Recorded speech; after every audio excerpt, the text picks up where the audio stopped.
And then we just apply the multiplication principle. MP is fine for multiplication principle, I'll know what you mean. To get k times n minus k times m1 choose k times m2 choose n minus k. And now sum over k from 1 to n minus 1. Okay?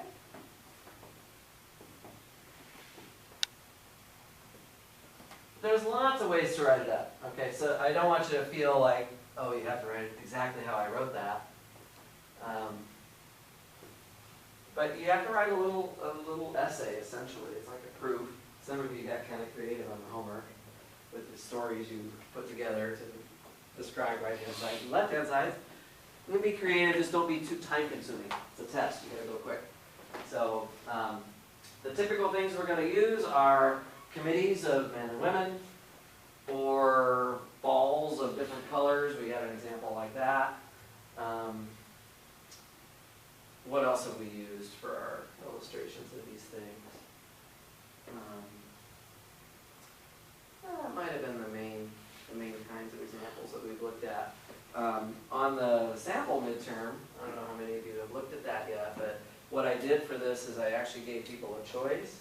I had kind of like 2 or 3, can't remember exactly, 2 or 3 different things, and you just have to choose one of them to write about. So, I don't know, I kind of thought that worked well. I might do it again. I will almost certainly have a combinatorial proof on the test. I mean, one question of some nature along these lines, and I might give you a couple of choices so that if you're just not seeing it in the first one, because I understand it's a little bit of pressure while you're taking the test, then maybe you can try the other one or something like that. Hopefully something will resonate with you. Question? We need to write a concluding sentence. Yes, we do. I was not quite done yet. The last thing is just to simply say, since we counted the same thing in 2 different ways,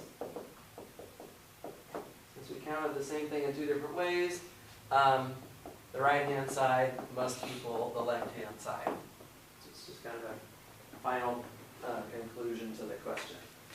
All right? Everybody okay with that?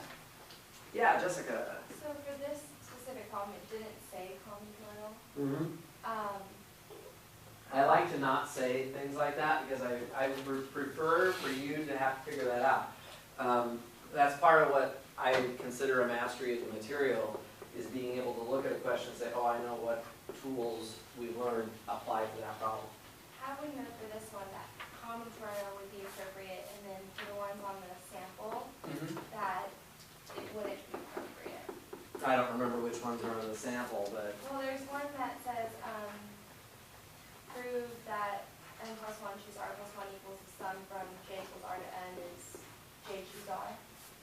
Looking at that, personally, I would want to do combinatorial, but on your solutions it was algebraic. Oh, you probably could do it as a combinatorial proof too. Sometimes there's more than one way to do it. Typically with the summations, you're better off with a combinatorial proof, because if you try and do it algebraic, then maybe the algebra wasn't so bad, so I was able to do that. But generally, if you try to like write out a factorial decomposition of these binomial coefficients and add them up, the denominators are all different, and it can be pretty messy to actually work those things out. Oh, okay. Oh, I see. I use Pascal's formula. Yeah, that's fine. Yeah, I mean, I could say something like, please use Pascal's formula to, first of all, I'd probably ask you to state Pascal's formula first, because you should know what it says, but then part B might be, now prove this formula, and you say, oh, well, there's part A, it's about Pascal's formula, I bet it's relevant for part B. So, yeah, I could do something like that. I mean, I'm not real big on these problems that are kind of just mind-numbing calculations.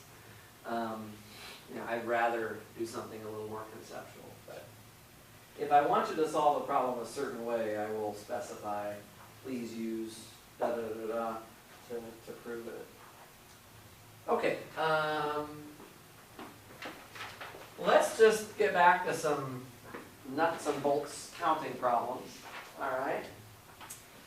So this is, the next one here is number 1 on the review sheet. So a publisher has 3,000 books to store in 3 warehouses.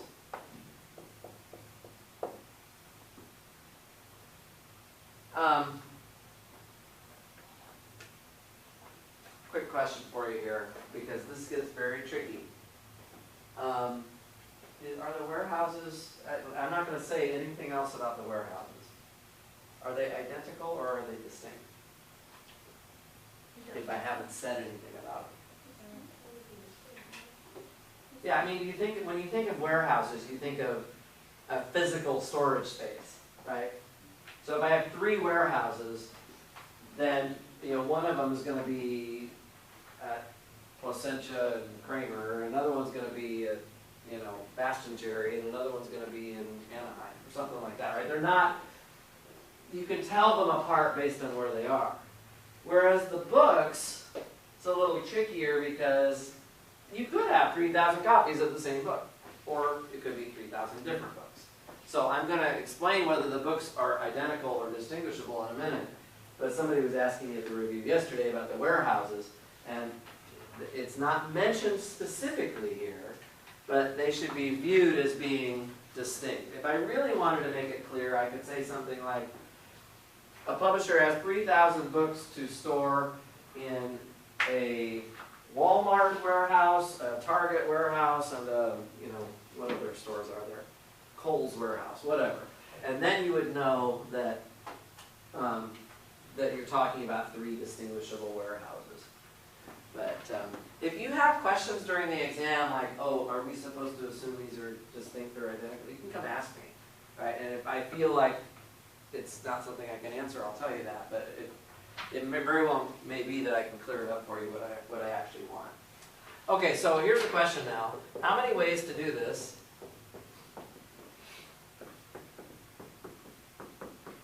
If part A, the books are identical.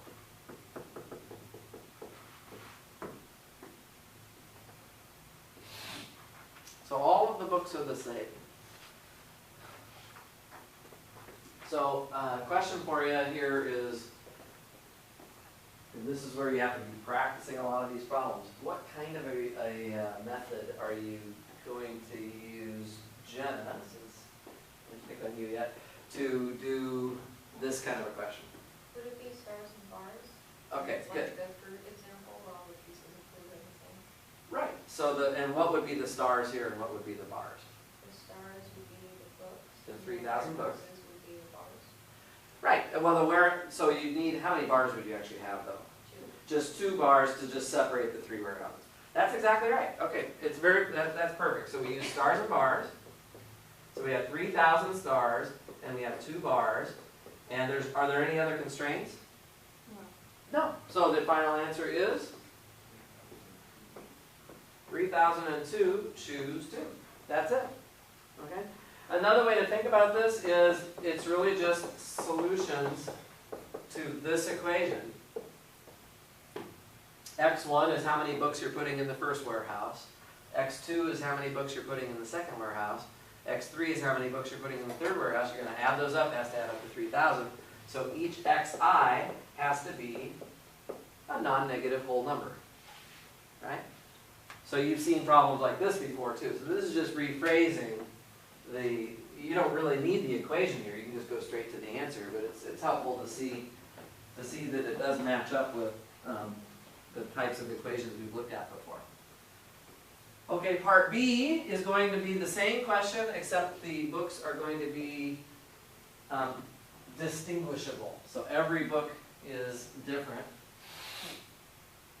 So part B, the books are distinguishable.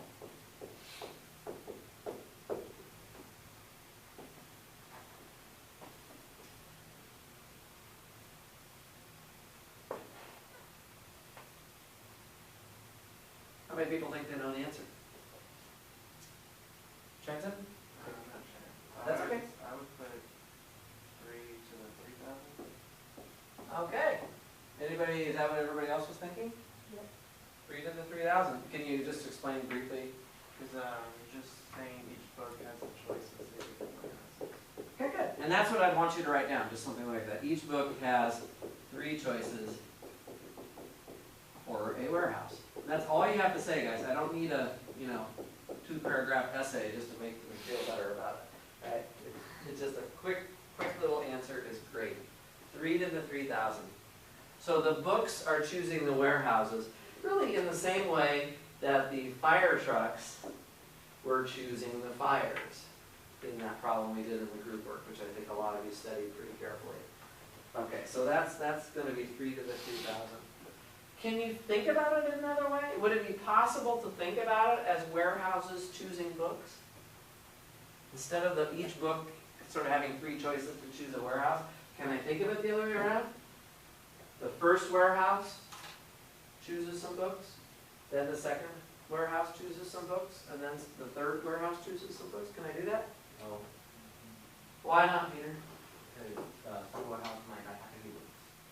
Mm-hmm. You go this way. Some warehouse does not have any books. The other way you put it. Well, but that's not a problem. We're not saying that the warehouses have to have any books in them. Some warehouses might be empty. I'm saying the other way. You're saying the warehouse choose the book and you point at the warehouse. Oh, the first warehouse can come along and say, I don't want to choose any books. And then you go to the second warehouse. Now the third warehouse, okay, if you think about first warehouse, second warehouse, third warehouse, the third warehouse has to grab whatever books have not been taken yet, because every book has to be in a warehouse. The problem with thinking about it as warehouses choosing books, guys, is that the choices that the warehouses make affect one another. So if the first warehouse chooses all 3,000 books, then there's nothing left for warehouse 2 and 3 to choose, so there's no choices left. On the other hand, if the first warehouse chooses 574 of the books, well, then the second warehouse has a certain number of books left to choose from. So there's suddenly too many cases, right? Everything becomes. Now, I'm not saying it's impossible to think of it this way. I'm just saying you could never write it down in a reasonable amount of time, all of the cases that you'd have to go through. You'd have case 1, the first warehouse chooses 74 of the books or whatever. And then how many choices are left after that? I mean, it would just be horrendously bad, right? So the first warehouse would have like 3,000 choose 74 ways to choose its books. And then you'd have choices for the second and third warehouse, but that's only one case. What if the first warehouse wants 75 books? That'd be a whole other term. You'd have to add that up as a whole nother. You'd have an expression that was 3,000 terms long, right? You could find a way, you could clean up a formula for it, but do you really want to do that when this is the answer? Okay. Let's do a part C on this. Part C is the books are distinguishable and exactly 1,000 books should be stored in each warehouse.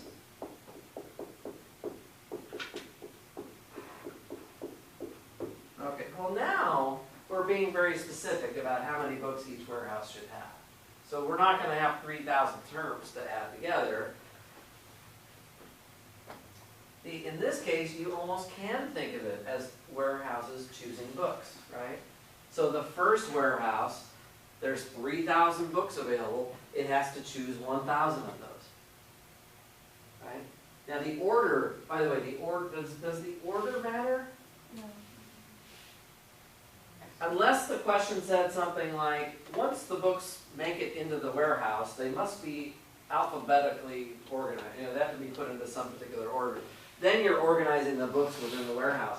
But if the warehouse is just choosing the books that it's going to have, then you're not putting anything in order. You're just simply choosing 1,000 books So choose books for warehouse 1. And then, what's the next piece?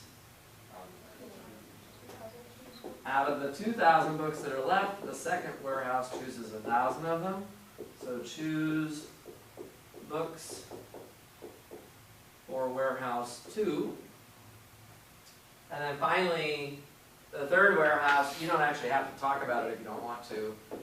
The value of the choices for the third warehouse is just equal to 1, because it has to take whatever books are left. So this is for warehouse 3. Also, try to avoid, this is also to save you time, try to avoid writing the same explanation multiple times. If you've explained one term very carefully, then if you just say that the other terms are similar, then that saves you time. You don't have to write out too much. Try to not overwrite things down. So would this be appropriate for the exam to just draw it in a point of, or do an arrow? Yep. I'm wanting short explanations, especially on the test. You know, on the homework I'm a little fussier, but on the exam definitely try to keep it short. Yeah, Lisa? Why don't we divide out 3 factorial then to get rid of the order? The dividing by 3 factorial would be that would be unordering the warehouses. Yeah. But the warehouses are in order. The warehouses are We want distinct. them to be Yeah. in order? Yes. If all of the, right, so if the first warehouse chooses 1,000 math books, and the second warehouse chooses 1,000 Spanish books, that's a different result than if the first warehouse chooses 1,000 Spanish books, and the second warehouse chooses 1,000 math books. So which books are in which warehouse makes a difference. So I want the order of the warehouses to be preserved. I don't want to divide it out, because then I'm making the warehouses identical again, which is the same fiasco I had in yesterday's review session. The warehouses are distinguishable, they're distinct. So math books in warehouse number 1 and Spanish books in warehouse number 2 is different from Spanish books in warehouse number 1 and math books in warehouse number 2. Seem reasonable? So if the warehouses were identical, say, then that would I had a big long talk about this yesterday at the review session, and the point is they really can't be identical. So you have to have a warehouse on this street and another warehouse on that street. It doesn't actually say it in the question that the warehouses are distinguishable, but you sort of naturally have to assume that. So it's like the problem with the parks. Yeah, the 7 part. I guess on the quiz, see, I was so careful on the quiz. That's a good way to think about it. I gave names to the parks, right? Lakeview Park and Birch Park and so on. That was to make sure you understood that these are not identical parks. So I could name this the Target warehouse and the Walmart warehouse and the Kohl's warehouse. Then we've got it straight, that they're all different. Okay, good. Keep our examples into reality here. Part D, got a couple more parts here. The books are identical and exactly 1,000 books should be stored in each warehouse.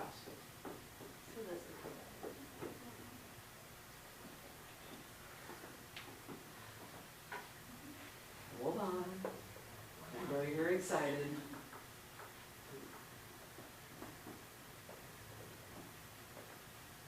Is this thing still going? I think so. I haven't heard it beep. Oh, good. Battery's almost dead, but I got the battery, so good. Okay, does everybody have the answer yet? Yeah. Fran? So dividing out the order means, so dividing by what?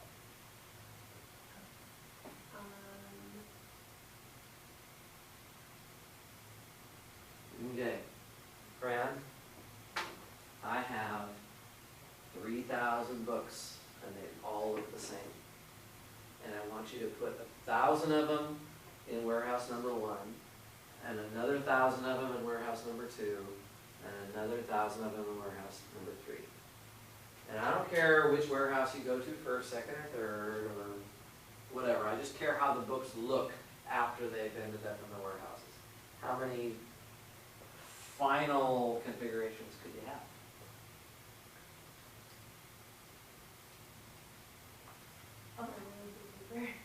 What's that? It's actually really small. Pardon? But never mind, it's not. Oh, okay.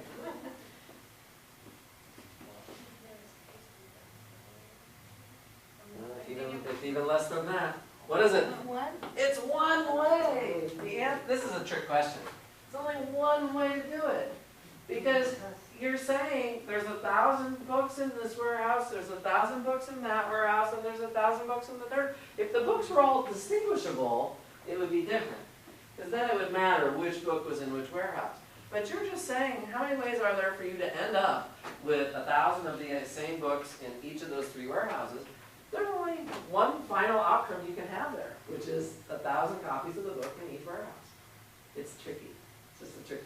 It's like if you have 21 identical fire trucks going to 7 fires and you have to send 3 trucks to each fire, right? Well, then how many choices do you really get to make? Not really anything, right?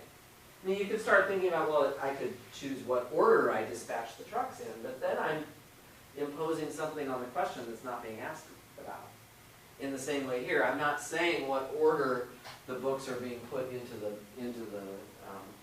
different warehouses. I'm just saying, well, how many ways are there for these books to end up in those warehouses? The wording is crucial. Okay, and I've got one more for you here. Part E. The books are identical.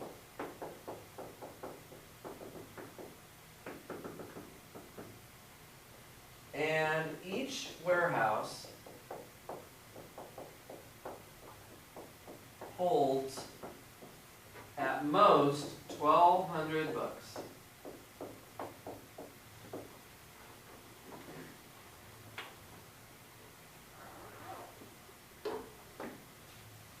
Each warehouse holds at most 1,200 books. So, and the books are all identical, and there's no other constraints, but you can have at most 1,200 books in each warehouse. So what kind of problem is this? Stars and bars, okay. We did stars and bars over here, so we had an answer. What were you saying, Trenton? And then inclusion, exclusion? Right, what are you trying to do inclusion exclusion for? Take out the violations. Right, there are violations where we have too many books in a warehouse, exactly right. So it's like solving this equation, x1 plus x2 plus x3 equals 3,000, but now there's an upper bound of 1,200 on each of those variables. Right, so basically, i.e. solve x1 plus x2 plus x3 equal to 3,000 with x1 less than or equal to 1,200, x2 less than or equal to 1,200, and x3 less than or equal to 1,200. That's basically what we're trying to do. Okay, so how can I set that up sort of mathematically to use the inclusion-exclusion principle? What do I need to do? Jessica? Let the set A be all the solutions where x1 is greater than 1,201. Solutions with x1 at least 1,201, good. And so on. And so on, right. So B is solutions with x2 at least 1,201. And C is solutions with x3 at least 1,201. Make sure you don't forget to jack this number up 1 when you switch the inequality around. So it goes up to 1,201. A couple people have had issues with that. And now we're going to take the total, which was what, 3,002, choose 2, and subtract any violation, which would be anything that's in the union of these 3 sets. So the size of A union B union C. Okay, so let's work out what A union B union C is. Isn't that what, 2002. Oh, I'm sorry, 3002. Yeah. My mistake, there's 2 bars there too. Yeah. 3002, choose 2, minus the size of the unit. Okay, so this will be 3002, choose 2, minus, what is just the size of set A? 3,002 minus 1201. Good, so I take 3000, okay, you can do this one of 2 ways. You can either take the big number 3002 and do what Jenna did, which is to just subtract 1201, and if you do that, you'll end up with what, 2801? No, 1801. Choose 2, right? All right. So you can do that, or another way to think about it is you can say, well, I'm taking 1201 stars away, so you can subtract that out of 3000, which gives you 1799, and then you have 1799 stars plus 2 bars, gives you, again, 1801, choose 2. Okay? And how is the size of B and the size of C going to be related to that one? Same, so I'm just going to put a factor of 3 there. Okay? Then I'm going to add back in the two-way intersections. So to find the two-way intersections, I'll just do A intersect B. How many terms like that would we have? Or, not how many terms like that would we have? What would be the value of the number of solutions with both of these conditions? So we're basically subtracting 2402, right, from 3002. So that leaves me with 600, choose 2. And how many of those terms are there going to be? 3 of them, right? 3 choose 2, which is 3. Right, A intersect B, A intersect C, and B intersect C. Okay, and then finally, I have to subtract the 3-way intersection of all 3 sets. So how many violations will we have in all, where we have at least this many books in warehouse A, at least this many in warehouse B, and at least this many in warehouse C?